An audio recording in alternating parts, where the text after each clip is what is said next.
This is SignMyCar. I'm Severine Dehaan. Today, I have the honor to take you behind the scene of the Houston Museum of Natural Science in Texas. It is one of the biggest museums in the center of the United States, and the curator of anthropology happens to be Belgian. Dirk van welcomed me in October 2016. He took me to a secret location in Houston, where the collections of his museum are being preserved and studied. In this interview, Dirk explained me what are the steps involved in creating an exhibit from start to finish. I found this universe so fascinating that I ended up making 2 sets of interview. And this interview is the bonus interview. So make sure that you don't miss out on his main interview. You will find the link at the end of the video. Like many museums, this museum also has a storage place for collections, which in this case is physically in a different location, undisclosed, away from the museum. In just about all museums, maybe 5% of what a museum has is actually on display, and everything else is being kept safe in locations like these. We have air-conditioned environments, we have humidity control, we have security, so things are being kept safe and are being studied, but they're not displayed. So in this room, we have a number of artifacts that belong to a collection that was put together by a husband and wife doctor team. And so currently we are putting together an exhibit that will have highlights from this collection. From start to finish, there are a number of steps you take, no matter what exhibit you put together.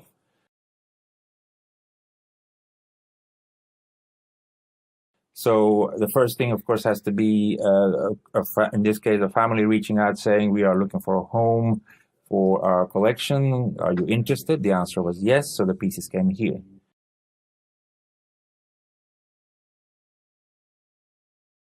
At that point, you start working on the storyline. How and what are you going to say? And what are the objects that you select to tell the story? The objects that have been selected already are visually very strong, but also have a story with them. So they have lots of colors, but they also have incredible, let me tell you, I like to say it that way. The entire exhibit currently has about 50 objects selected for it from different parts of the world. And that also then, in terms of research for the storyline, means us having a lot of fun. We work on the computer, we look on Google for images of those particular cultures, for still photography, video. We reach out to other museums who have collections from the same part of the world, where people who are more specialized than I am may have knowledge. This is the fun part of working at a museum. And this is what I always feel when I work at a museum. I get paid to continue learning. You cannot beat that. That is just one of those things. But as the collection of information continues, there will come a time when we have the stories we would like to share. And then at that point, a number of things actually have happened already and will start to happen. The part that will have happened already is working with a designer. We have a different department in the museum called exhibits, and we have designers, computer people who can apply sort of the museum version of architectural software to do a floor plan. And so I will tell them, here are my ideas, this is the story, here are the objects. The individual gentleman will come visit us here to take a look at some of these masks from Bali, for example. So he has a strong visual himself. Yes, he has pictures on his computer, but actually seeing the mask in front of him will start giving him ideas as to how he thinks they would be the best displayed. We will start working with marketing department, and they are going to sell the story, share the story with the media here, radio, print, TV.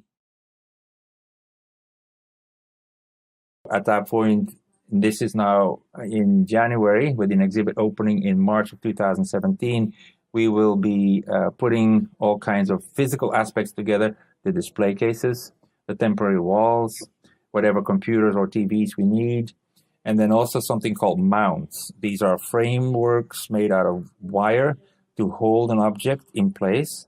These things are very specialized, and the people we use to put that together are usually jewelry makers. They can actually adjust all these metal rods to completely hold the piece. But typically what they do is they will then paint these rods, these metal wires, in the same kind of color schemes as the object that will go inside, meaning the wires almost disappear.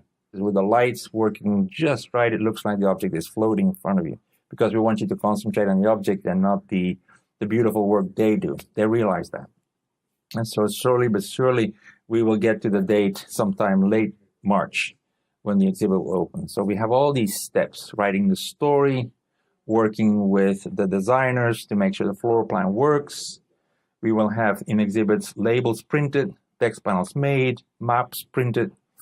Then the computer people come in and put all the wires in place. So we have our touch screens or our TV screens.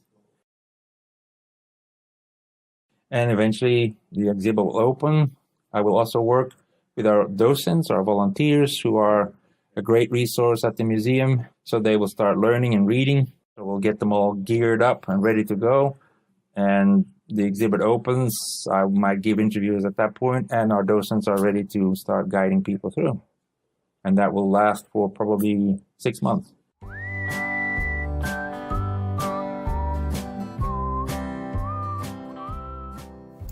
Thank you for watching this SignMyCar interview. When it comes to visiting the United States, people often forget that there are other awesome and worthy museums outside of New York City and Washington, D.C.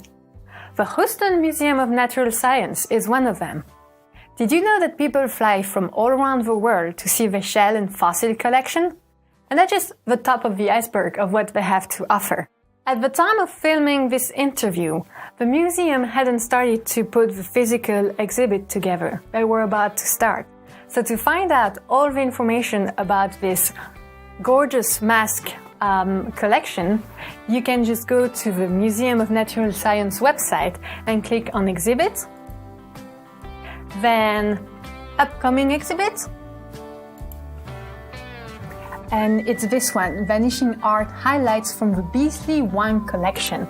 It's really worth a shot. It's a very unique collection. You will not regret going.